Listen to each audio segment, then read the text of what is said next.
जाता है, उसका खर्चा भी उसका बच जाता है, तब तक अपनी बेटी के मांग टीका बनाएगा, कुछ गहना बनाएगा। मतलब ये समझ, ये जो गांव की जो सुविधाएं वो होनी चाहिए। बोलो जय श्री राम। इसको विकास कहते हैं। और भी बहुत सारी चीजें जो आप लोग कर सकते हैं। तो गणेश जी कहते हैं अच्छा अच्छा काम करिए, तुम्हारा नाम स्वयं चल जाएगा। क्यों साहब? पहले तुम प्रधान बनोगे, अगर तुम अच्छा काम करोगे तो अगली बार क्षेत्र पंचायत पक्का, और फिर तुमने यदि क्षेत्र में अच्छा काम कर दिया तो फिर जिला पंचायत फिक्स। करो तो सही, अब कर रहा ही नहीं तो तब, इसलिए करो। गणेश जी कहते हैं पहले काम करो, इसलिए गणेश जी की सूंड बड़ी लंबी है, प्रतिष्ठा की सूंड बढ़ाओ, अच्छे अच्छे काम करो, नाम तुम्हारा स्वयं हो जाएगा। और सुनो, गणेश जी के एक हाथ पर लड्डू है, नान लड्डू, मोदक प्रिय हैं गणेश जी, लड्डू है। गणेश जी का लड्डू का रखने का अर्थ क्या है? एक हाथ पर लड्डू, मतलब अगर आप बड़े आदमी बने हो तो देना सीखे। हर व्यक्ति की आस रहती है साहब, अब मेरे भाई बड़ो आदमी बनेंगे, मुझे भी देगा कुछ, पैसों वाला है। और कहीं तुमने नहीं दिया, कोई आपका रिश्तेदार है, उसको 10,000 की आवश्यकता पड़ गई, एंड मौके पर उसने फोन कर दिया, मतलब मारा मुझे 10,000 रुपए, और आपने फट मना कर दिया, तो वही तुम्हारा कट्टर दुश्मन बन जाएगा। वही बोलेगा अरे पैसों वाला होगा होगा अपने लिए, अमुक दिन क्या हो, हम तो 10,000 मांगे तो फट मना करें। इसलिए देना सीखिए, आस बढ़ जाती है। इसलिए आप बड़े बने हो तो देना भी सीखिए। बोलो जय श्री राम। सुन रहे? गणेश जी के एक हाथ पर शास्त्र हैं, ये किस लिए हैं? बोले जिंदगी में शास्त्र के हिसाब से चलिए, बिना शास्त्र के हिसाब से मत चलिए। इसलिए जिंदगी में शास्त्र हिसाब की चलो। एक हाथ पर गणेश जी का रस्सा है, ये क्यों रखा है? बोले मर्यादा की रस्सी में रहो, मर्यादा से बाहर मत निकलो। अगर मर्यादा से बाहर निकलोगे फिर उल्टी गिनती शुरू होगी। इसलिए मर्यादा में, हर व्यक्ति को अपनी मर्यादा में रहना चाहिए। सुन रहे हो?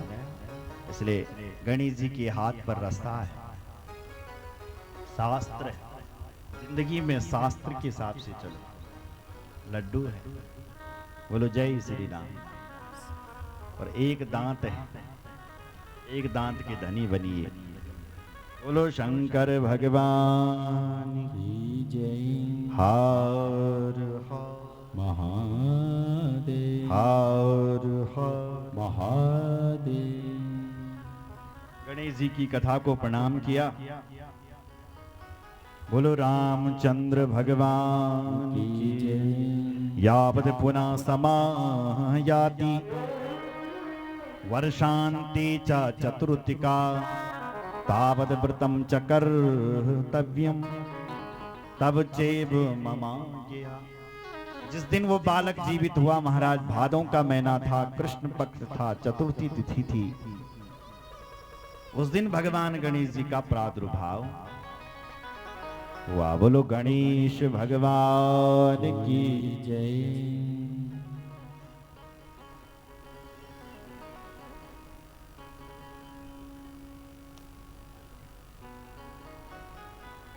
बोलो गणेश भगवान की जय।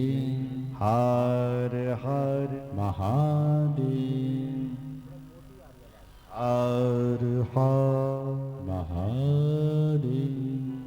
माताओं सज्जनों, गणेश जी को बोल दुर्वा नहीं, वो तुलसी नहीं चढ़ानी चाहिए। क्या नहीं चढ़ानी चाहिए?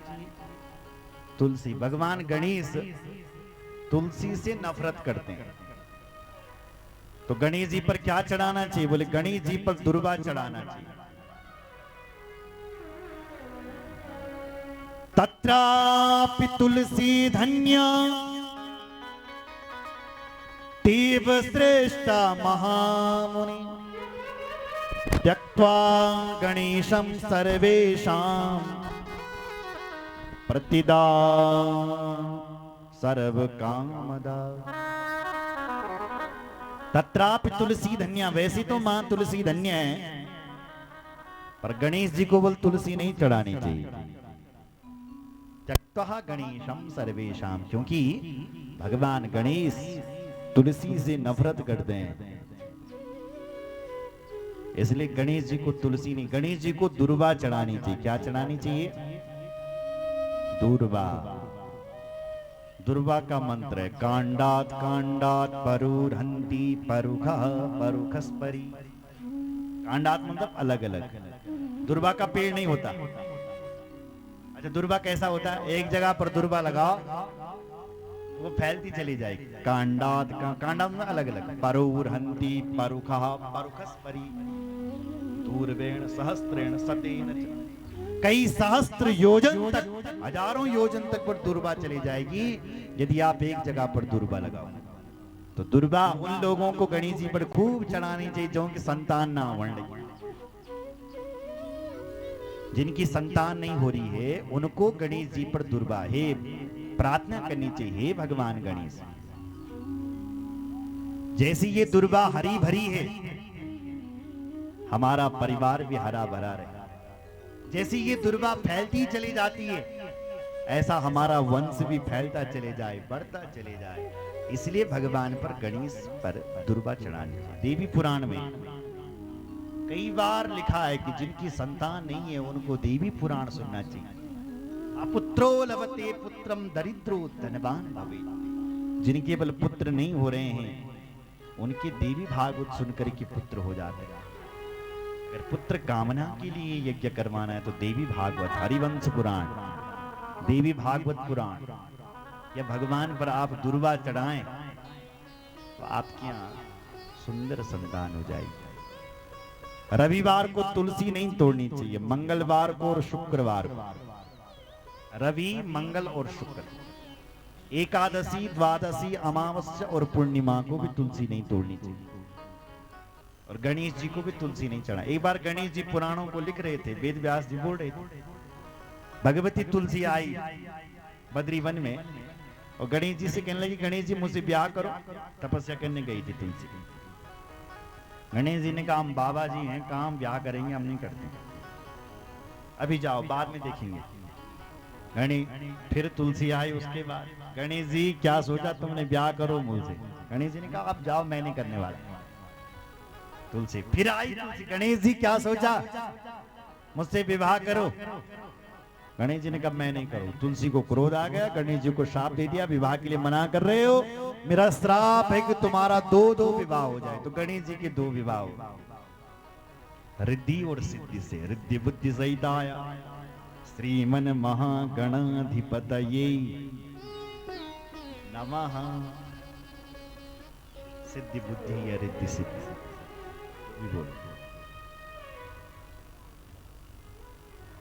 बोलो जय श्री राम। तो गणेश जी को भी क्रोध आया। गणेश जी बोले, देवी तुझे विवाह करने की बहुत पड़ी है, मैं भी तुझे श्राप देता हूं कि जा तेरा विवाह किसी राक्षस के साथ हो जाए। तो तुलसी का विवाह शंखचूर्ण नाम के राक्षस के साथ हो गया। सुन रहे हो?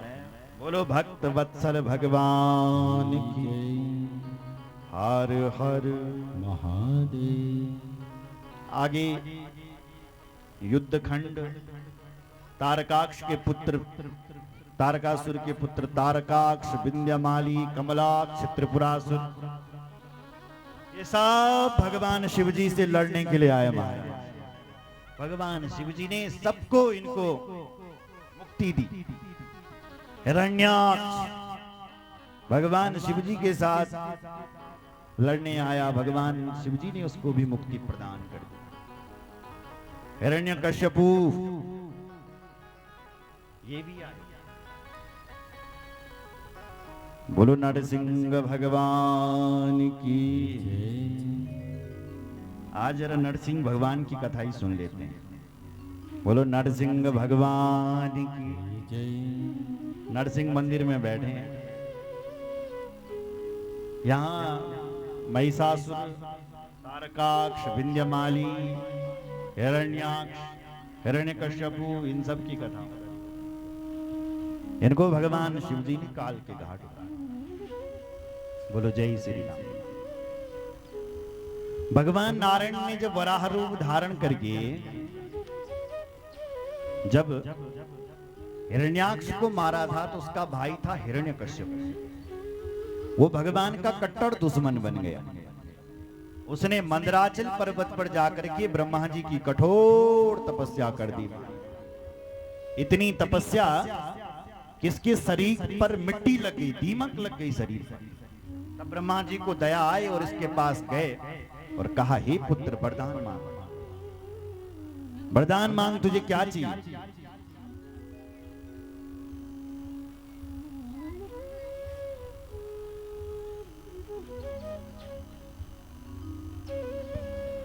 बोलो भक्त वत्सल भगवान की जय। हर हर महादेव।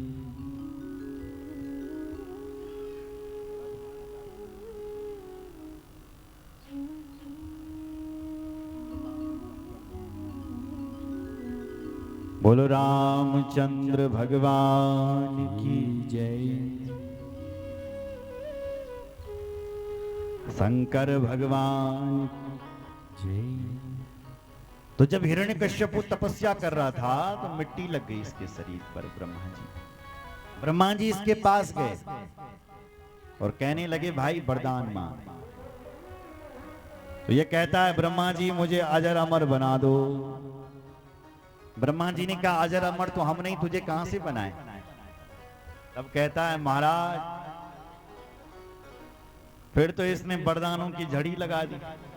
ये ब्रह्मा जी मुझे ऐसा वरदान दो कि न मैं भीतर मरूं न बाहर मरूं, न ऊपर मरूं न मैं नीचे मरूं, न मैं दिन में मरूं न मैं रात में मरूं, न मैं अस्त्र से मरूं न मैं शस्त्र से मरूं। ब्रह्मा जी आपकी बनाई हुई सृष्टि में मैं किसी से भी ना मरूं। ब्रह्मा जी 12 महीने होते हैं, उन महीनों में मैं किसी महीने में भी ना मरूं। ब्रह्मा जी ने कहा, भाई बस कर, कितना मांगेगा? ताते में दुर्लभा पुंसा यान व्रणी से वरान ममा तथापि वितराम यंग वरान तदपि दुर्लभा। हे हिरण्यकश्यपु, तेरे द्वारा मांगे हुए वरदान बड़े दुर्लभ हैं। आज तक बल मैंने या ना वरदान कहीं न दिने। बोलो जय श्री राम। जोर से बोलो, और जोर से, और जोर से। ऐसे वरदान मैंने आज तक किसी को नहीं दी, लेकिन तेरी जैसी तपस्या करनी भी बड़ी दुर्लभ है। आज तक ऐसी तपस्या भी किसी ने नहीं करी, इसलिए मैं तुझे ये सारे वरदान प्रदान करता हूं। प्रसन्न हो गया हिरण्यकश्यपु कि मुझे अब वरदान मिल गया, और देवताओं का अपना दास बना दिया। इंद्र से कहता है, चल मेरे घर का मैं झाड़ू लगा। वरुण से कहता है, पानी भर करके ला। सब देवता दासता करने लगे। ऐसे हिरण्यकश्यपु के महाराज 4 पुत्र हुए, अनुलाद, सहलाद, अहलाद और प्रहलाद। प्रहलाद जी सबसे छोटे थे। ब्रह्मण्यशील संपन्न